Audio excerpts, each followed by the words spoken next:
All right, let's do it a third time. What is up, everyone? Welcome back to Spooky Screen, where we'll be discussing the new hit HBO TV show, The Last of Us. This week, we're covering episode 6, titled Kin.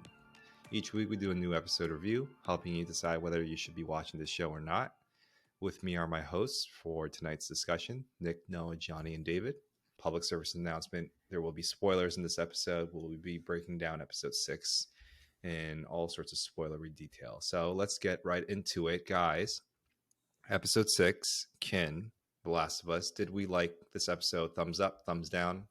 Johnny, don't hold us in anticipation. All right, there you go. So everyone liked this episode. Episode 6. This is a 6-episode hot streak. Johnny, why don't you start us off? What did you like specifically about episode 6? What I liked most about this episode, which I wasn't expecting after the last one, was that the pacing was much more in alignment with moving the plot along than I thought it was going to be. So the whole series, and obviously spoiler alerts are here, but the whole series is talking about getting to Wyoming to find Joel's brother. And that will be the key to getting Ellie to the Fireflies. It's been the whole talk, Joel's whole purpose with Tess, everything. And they just do it. I mean, in the first 20 minutes. And like they're in Wyoming. They skip out all the filler stuff that a normal TV series would put in a movie or series, and they show up. But there's a little fun at the beginning, and then they're there, and they move the plot along so much better that way.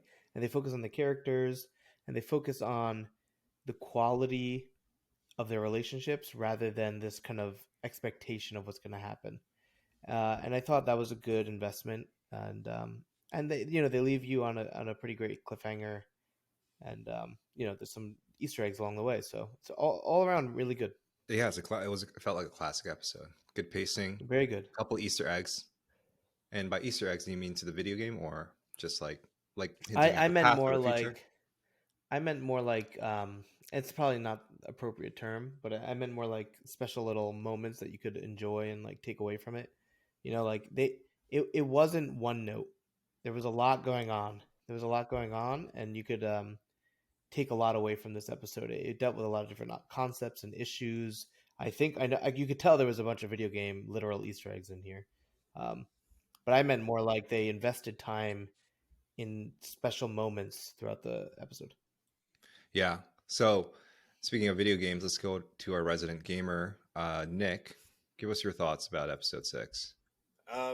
I thought this episode, I always say every episode's fantastic, and I feel like it's really cheap because like every episode has been fantastic, but this episode was amazing. It finally gave us what we wanted. We were really looking for an episode where we would explore Joel and Ellie's relationship. And as the resident shill of somebody who likes to see how well the video game can be shown through, I want everything to be like the game.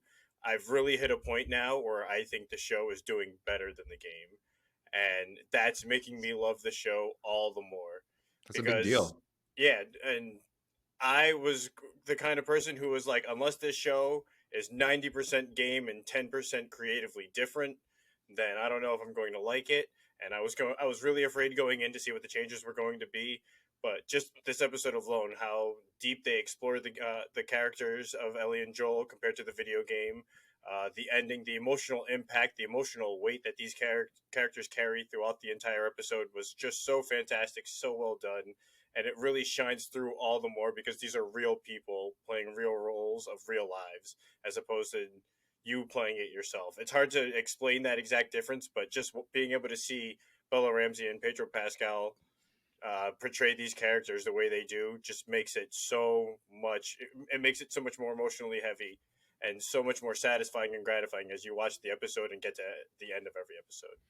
So to like summarize it all up into just like 1 or 2 sentences. Number 1, it has exceeded the game in some ways for you as a hardcore gamer, absolutely. Which is a big thing, right? And then number 2, again, it kind of goes back to the character work that the episode has done. That's what you're talking about here, right? It's like absolutely the character work was they deserve it. Give them all the Emmys. Just give them all the Emmys. Give them all to Craig Mazin, Bella, Pedro, Tommy, Nick, Gabriel Luna, I think his name is. Yeah, they deserve it all. I think you said satisfying and gratifying. It's a lot. Dave, give us your thoughts. Episode 6. But yeah, I really like this episode. Like Johnny, I really liked that they tied up this Tommy arc and they didn't drag it out, and it wasn't like season finale. Oh my god, we finally find Tommy.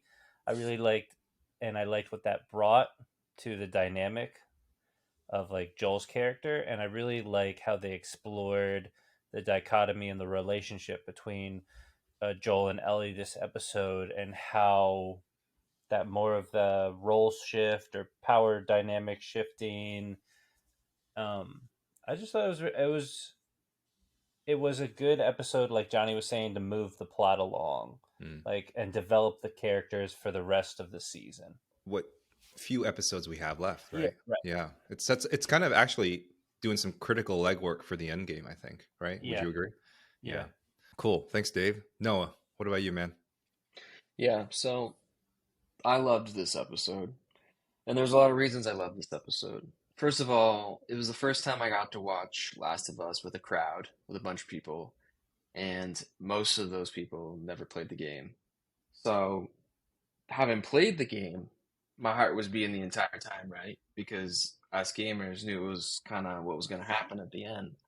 So, one, it was an incredible watch experience, and I know I'm usually for the bingers, for consuming TV as a binge watcher, but this is the first time I really felt that week to week, because just watching their faces when the music plays and it cuts to black, that was so sweet. That was so sweet to Weekly model watch. supremacy. Yeah, that was the one time. That was the one time I was like, oh yeah, I like this. Netflix. No, I'm just kidding. Other reasons why I love this episode, it raised the emotional stakes so much, right? We got to see Joel back with his brother, and in a way, yes, it was brutal to watch that his brother kind of forgot about him, but there was a lot of healing that happened in Joel, which was really cool, and it really raised, like, it just made you care for Joel so much more. You got to kind of see where he was coming from, and he kind of wrestled with what happened in his past, and he kind of got to move on from that a little bit.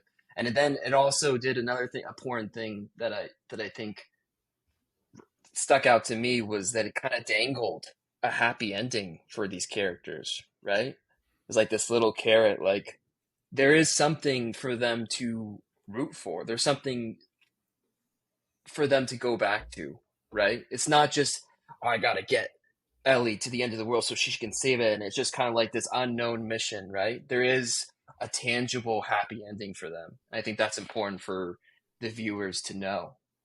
I think it raises the stakes even more. I agree with you, and I think, for me as well, this episode was also probably my favorite of the entire season, and it's going to be hard to beat. It's not a action set piece episode. It's not a big spectacle episode. It was a character driven episode, and a lot of people had touched upon the fact that this did a lot of legwork in terms of developing and basically exposing the dynamics of the relationships between Tommy and Joel and Ellie, and others as well. And I think that it was just incredible to just kind of see these characters come to life in a way that the video game, and I love the video game, but the video game couldn't. And it's because these are real actors playing these people, and they emote in a certain way that a video game can never do.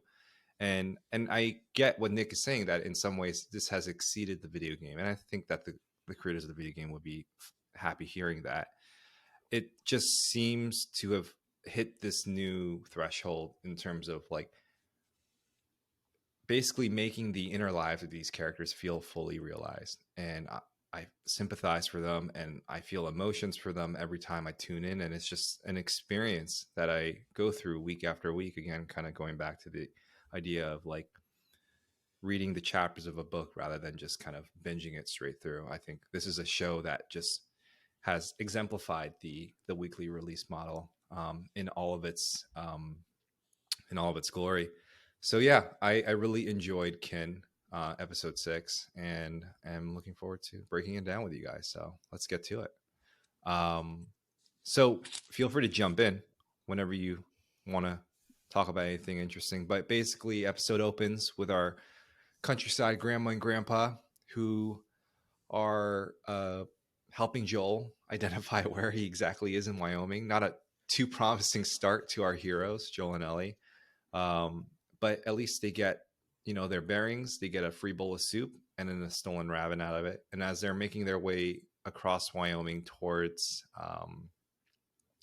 where Joel's brother Tommy is supposedly located, they come across what is nicknamed by Ellie in a kind of childlike way, the River of Death. They come across a dam, and we get sweeping vistas of beautiful Wyoming in the winter. And eventually they come across a bandit group of horseback riders who surround Joel and Ellie. Everyone's kind of threatening each other. A dog is sniffing them for COVID. No, I mean the fungus disease. And basically they take them back into a commune in Jackson, Wyoming. And that's where Joel is reunited with his brother Tommy and his newly wedded wife Maria. Joel and Tommy basically have a reunion as brothers, and Tommy reveals the fact that he is going to be an expecting father. Maria is pregnant with his first child, and in I think typical you should Joel also fashion, mention the fact that Joel realizes, because he's like, this should just be a family moment, and then he's like, well, this is actually my wife. That's So right. That's already, right. That's already kind of blow one for Joel.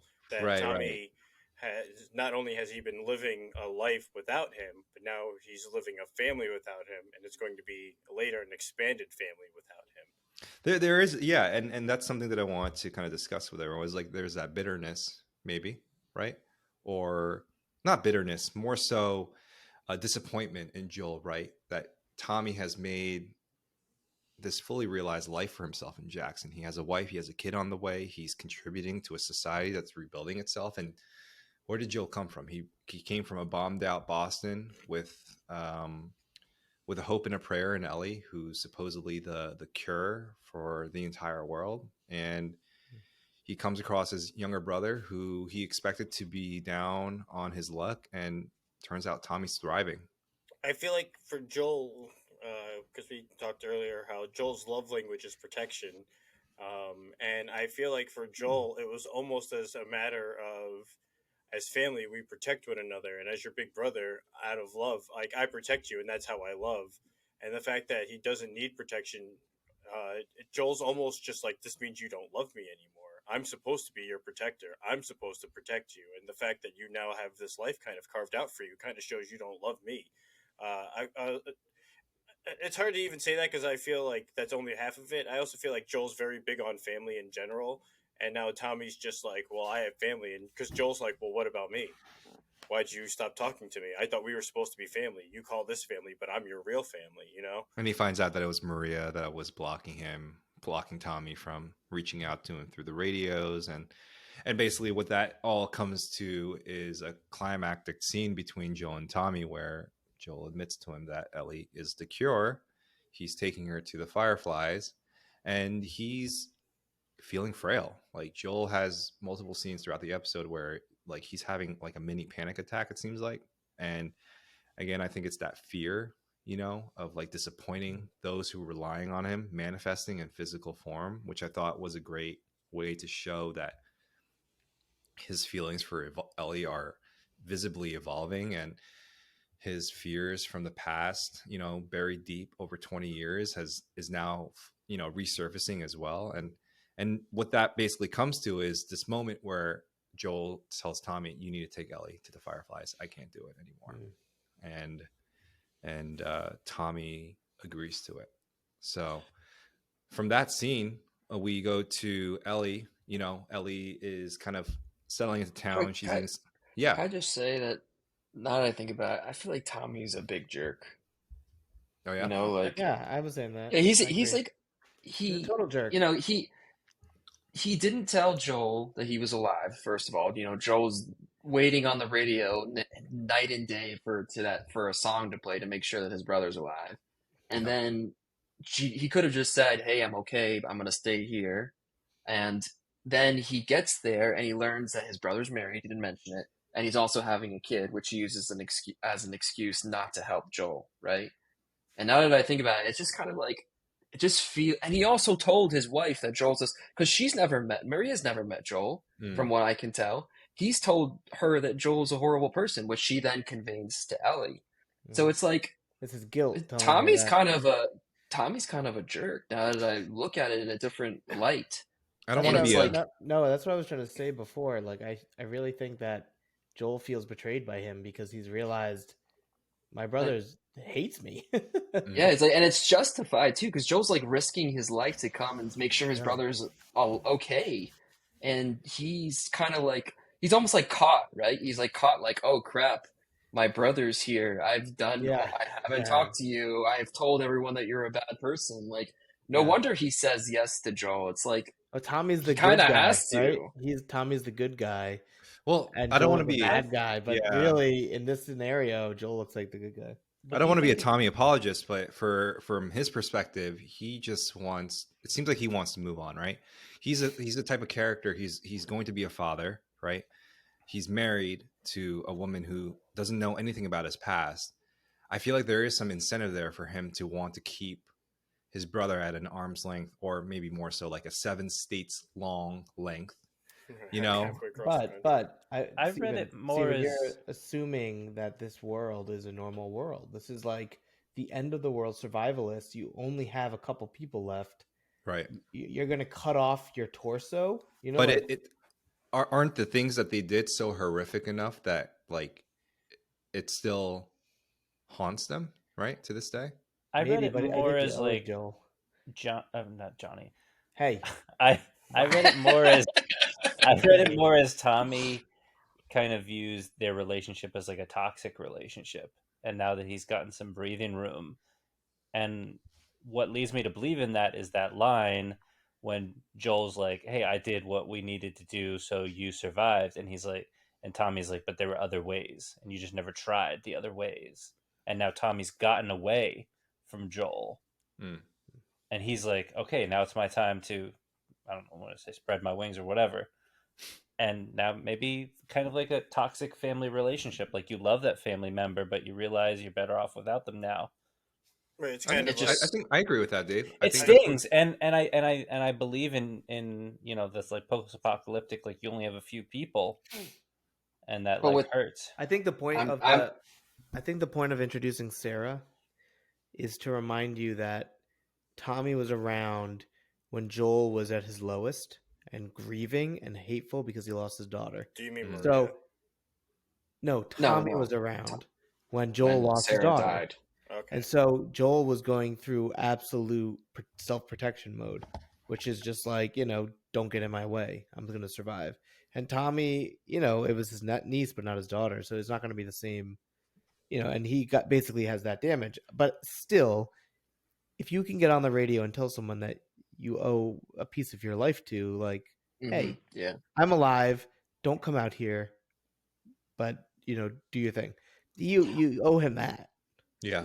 I don't want to Yeah. stick on it too long, but I just want Yeah. to say, like, I know it's a toxic relationship. Joel's stay here obviously, forever. he's not a hero, right. but he still owes his life to Joel. Like, without Joel, he probably wouldn't have survived. So where does the line drawn where you go, Yeah. yes, he might not be a good person, but I at least owe him this, right? I at least owe him to say I'm not dead.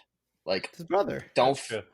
Yeah, but where do you And draw is the it- line in terms of Tommy's just like, I can fend for myself, and Joel's like, no, I always need to look out for you. And now Tommy's kind of matured past the point where Joel could even realize. Well, He's kind of here's more the of a person than grayness. Joel could realize. Well, so that's where Joel departs, right? It's like Yeah. he basically comes to Tommy as like, I'm old, I'm frail, I'm not the guy who could do the things that I've done with you in the past. I'm passing the torch on to you. You need to take Ellie to the Fireflies, right? And so it's that moment where like it's a true moment of vulnerability, right? For Joel Yeah. to be able to admit that to his younger brother. And then he speaks about disappointing his daughter again and again in his dreams, and how Yeah. every time he wakes up he fails. And I think that was a really moving and kind of character defining moment for him in this show, is for him to kind of come to terms with that. I liked your So- notes for that line, Steven. When you What's were, that? The line he says, he was like, when I wake up, I feel like I've lost something, and I don't know exactly what it is, but I know I failed. And I loved your notes. You were just like, I'm so angry at how well written that is. Yeah. It's just like, you kind of marvel at some of these lines and you're like, damn it, I wish I wrote that. But that's one scene. The second scene then is like a quick follow-up. But before we get to Ellie and Joel coming to blows, Ellie, the two things I want to quickly talk about was that just beautiful but heartbreaking moment where Joel steps out from the bar after arguing with Tommy about, his impending fatherhood, and he sees an older vision of Sarah with her hair and just has this like flicker of hope in his eyes, and then sees this young lady who looks like his daughter approach a child, again presumably Sarah's younger kid if she had still been alive, and then she turns around and Joel sees it's not Sarah. And it's just like the show does such a good job of like depicting these wants and needs and desires and heartbreak in just these quick 10-15 second snippets, and I just love that they commit themselves to those moments, because it builds so much about these characters moving forward. And then the other scene is Ellie munching on some popcorn, watching movies. She's kind of living the life in Jackson. She got a haircut. She got gifted a menstrual cup. We'll just leave it at that. And I think there's something to be said about coat. Oh yeah, and the purple coat, the eggplant Or what is purple he coat. It's super fucking purple. Super fucking eggplant purple, yeah. And I think there's something to be said about Ellie's character, watching movies, reading comic books, talking about Sally Field and how that's the coolest astronaut name ever. Sally Ride. And it's Sally Field. Sally Field's a great Delicious actress, pies. too. Sally Field's a great actress. And No, Mrs. Fields. But Sally Ride, yeah. And I think there is something that the show is hinting at about like the role of art in society, and how society, even as it's rebuilding itself, will grasp back towards the things that made it feel meaningful. And like Ellie with the comic books and the astronauts and the movies and the pop culture references, and even later on in the episode when Joel is explaining football to her, is like, she's grasping back towards a past that had completely eluded her as a result of this global pandemic. But, she's a character setting forth into the future and into an unknown future. I think that is another kind of beautiful juxtaposition that the show is kind of subtly hinting at. It's not making a point or anything. I just wanted to kind of point it out and observe. So beyond that, Joel and Ellie finally come to blows in that scene where Ellie has eavesdropped on Tommy's conversation with Joel, and she says, "You're trying to leave me," and kind of Joel delivers. Yeah, it's a scene literally plucked straight out of the game. I ain't your daddy. And yeah, he delivers that iconic line, you aren't my daughter and I ain't your father. And we're going to go our separate ways the next day. Ellie's going to go with Tommy down to the university, and Joel is going to go wherever he goes, probably a sheep farm, like he said. But I just think that scene was just played so beautifully. And again, for the gamers, that was ripped straight from the video game. For the non-gamers, like, yeah. Any thoughts about that scene in particular?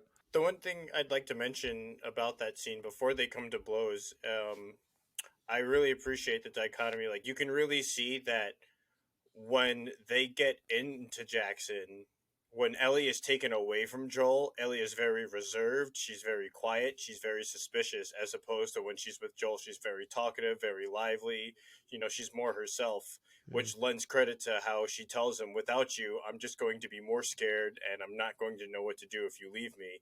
And Joel even is, I guess a bit more quick-witted. Like, he's keeping eyes on her. He's kind of really being a dad again, as opposed to when he's apart. Now he's just this bitter old man who's just looking back to his past.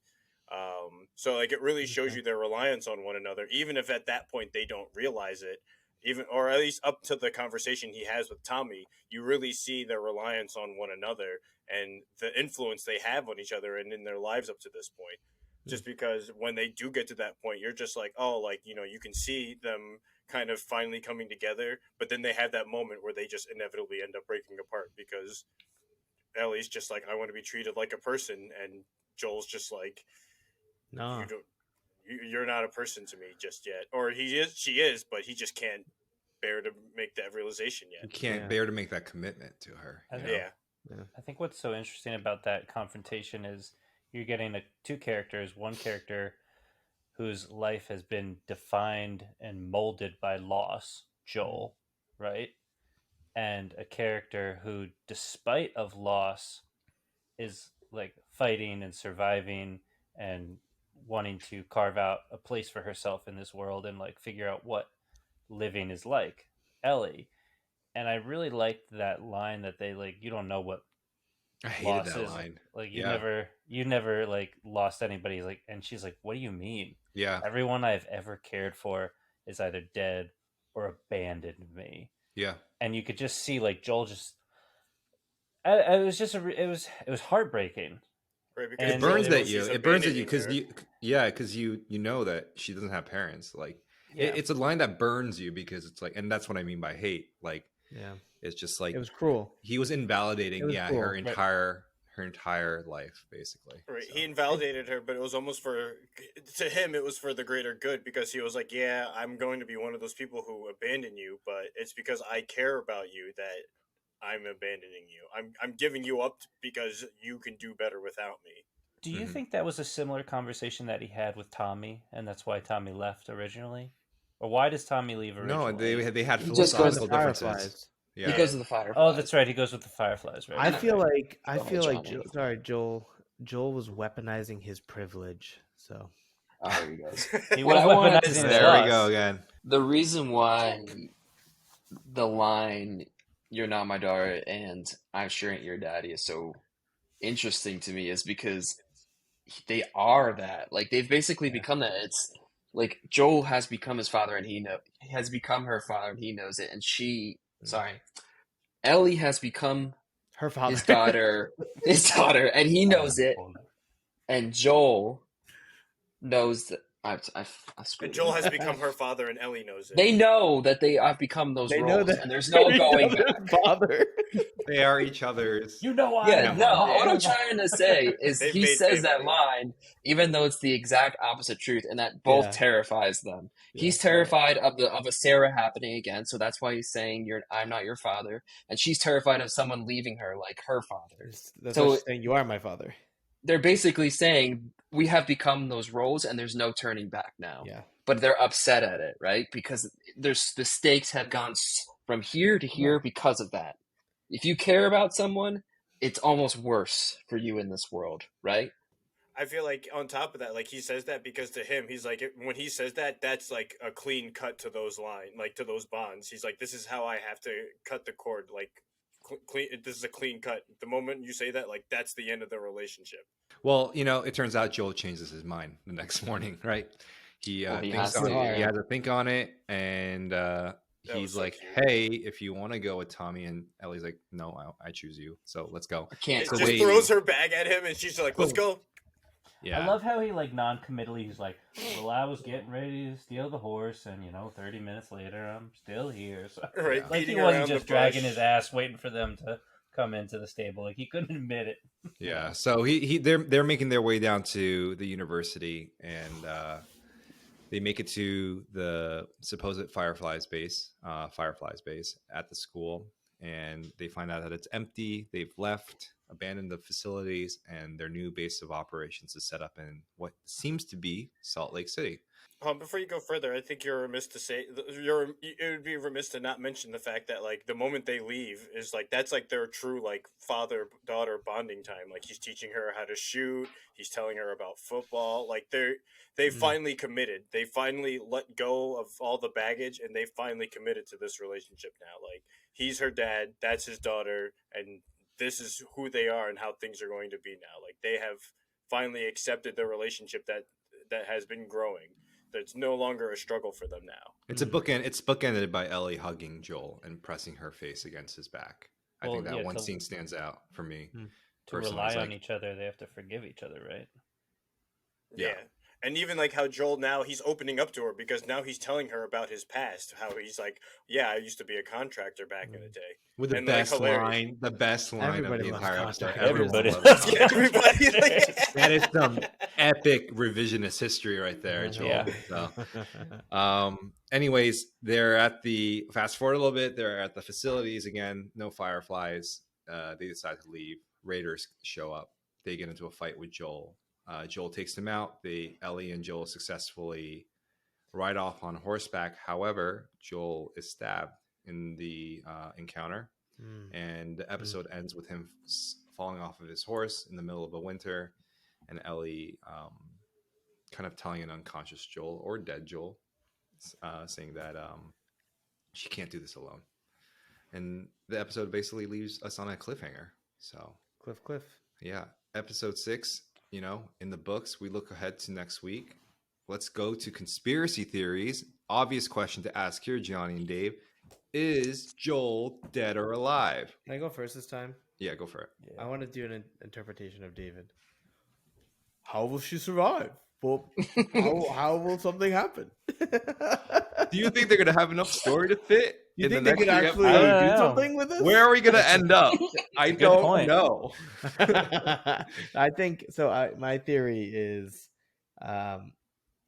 my theory is that Tommy, out of guilt, quickly followed them as they left to be part of them and has tracked them and is going to help Ellie. That's my guess right now, and rescue Joel within a fraction of his life, and they're going to recover or something, or maybe not recover, but at least escape danger in the next episode and be on to the next adventure, whether that's Raider Infectious. I don't know, but that's All my right. guess how they solve the cliffhanger, and I think it's All going to be pretty quick. I think it's going to be like Tommy shows up at the beginning of the episode. But that's my Okay, guess. so they'll make a quick and dirty solution to But a you know big what? problem. Maybe he's dead. I don't know. Yeah, maybe. Dave? Yeah, it's funny because when you left earlier, Johnny, before we started recording, that was actually my theory too. I think Oh, convenient. it's very convenient. And it's Very convenient that you convenient. weren't I here went to first. hear it. But I have my other 3 best Classic. friends to corroborate. Were they with me. Yeah, recording? I think the Hollywood ending, which would be like, I think satisfactory, but I don't know how powerful it would be. Like Tommy's guilt ridden and he comes and he saves them at like the 11th hour. But what else could happen is Ellie has to leave. Like Joel's thinks he's dead, and maybe the Raiders are like something like an infected or something. So she has to hop on the horse, books it out of there, doesn't know where she's going. And then maybe like the last scene of the last episode, we see Joel's boots, and it's like, oh, he was rescued by someone, like, and we don't know why. But I don't know. I want you I to don't commit. think- I want you to David, what- commit because now you just flip flop theories. So like, David, what did you say last week? What was your conspiracy theory last week? you copied me. Just continuity sake. We'll have to look at the tapes again. But anyways, if I you think he can't said remember that it. Joel's gonna die. I think that was Something his like theory. natural Joel's gonna event. die tonight. Yeah, like natural events, like switching the roles. Yeah. I mean, they could do an episode where like So you're saying that's still gonna happen? Like switching the roles, like Ellie rides off on the horse and like could be, and I mean, I guess a third option is somehow she gets him up on that horse and gets out of there, and like But yeah, when you say every theory, you're going to give me correct. I don't know. answers. That's the thing is, like, literally Keep going, David. Keep going. he's We have literally all like night. Doctor Strange and Endgame. Like I've looked Strange through multiverse. 17 million possibilities, and What- this is the one where what I Joel gets will back on the horse. what I will say is I'm confident of Ellie as a main character, and I'm glad that they put in the scene at the cave in the beginning of the episode when Joel's like, "Why didn't you wake me up?" And she's like, "I checked my 6, got the high ground," and she's like listing off all these things that she has like gleaned from him. He's never taught her any of this, but just by spending time with her. And I think that was the writer's way of saying like she is a competent character. She is a competent lead. She has the abilities and the skills to survive in this world. So if the main like scope is hers, as she becomes our POV for the next 3 episodes, she is a capable character. She might be frightened and afraid, and a 14-year-old kid in the middle of the apocalypse or Mm. post-apocalypse, but she's capable. So let's close this out. Another, that's episode 6. We've kind of discussed it, broke it down for you guys.